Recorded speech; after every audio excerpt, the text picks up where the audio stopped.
Oh man, that's basically Kubos in a nutshell really, isn't it? Loads of enemies around, but they're too busy running in circles or stuck schnozzle first into a fucking box.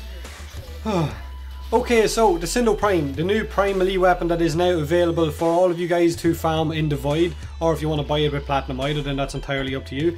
It looks pretty damn badass, I have to admit, and it plays like a badass as well. I didn't change much with its default colour. I added a little bit of red to the blades to kind of fit the style of my Nyx Prime as well.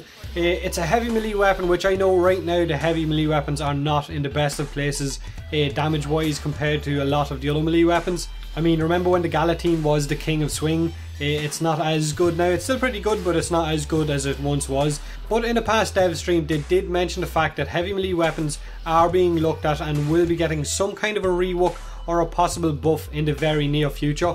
So expect weapons like this and the Galatine to be used a lot more frequently in the future, if they buff them enough, that is. So I'll quickly go over the Scindo Prime stats. So it has got base damage of 85, the majority of this damage is of course slash. Now the original Scindo only has 55 base damage, so 30 base damage of a jump is a significant amount for the Scindo Prime. It only has a 5% crit chance, so don't bother building a crit build. It's got an attack speed of 1 second, which is slightly faster than the original Scindos of 0.9, but surprise surprise, both of these weapons are still faster than the Sheev, so fuck logic. And apart from it being that little bit faster than the original Scindo and hitting harder, it also has 1V polarity slot.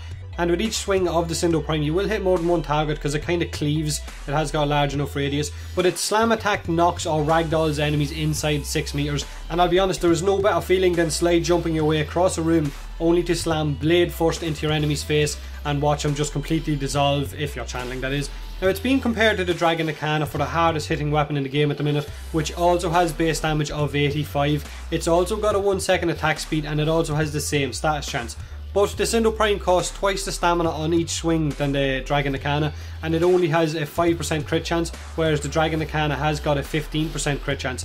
So for me the Dragon is probably that little bit better at the minute, but like I said, with a buff on its way for heavy melee weapons, only time will tell. Maybe the Scindo will be the king melee weapon soon enough.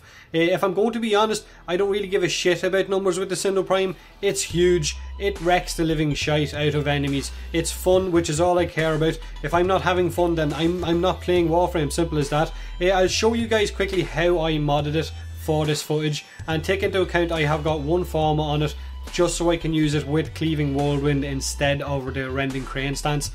I prefer the Spin2Win combos of the Cleaving Whirlwind and the kind of slam attacks a lot more than I do the combos of the Rending Crane stance. So Cleaving Whirlwind is my stance for all of these 3 builds, and all of these 3 builds are also done for channeling. So for Infested and Void I've gone with Focus Energy to help with the channeling efficiency and Killing Blow for the increased damage. I've gone for Corrosive and Fire as well as the new mod Buzzkill. Now Buzzkill is just because I love seeing limbs fly across the screen and it just shreds enemies. But you can change that out for any mod of your choice, whether it's elemental or whatever. For Grineer I've gone with the same channeling mods and Buzzkill, but I've also gone for Radiation and Viral. And for Corpse I've gone for the same again, but with Magnetic and Toxin.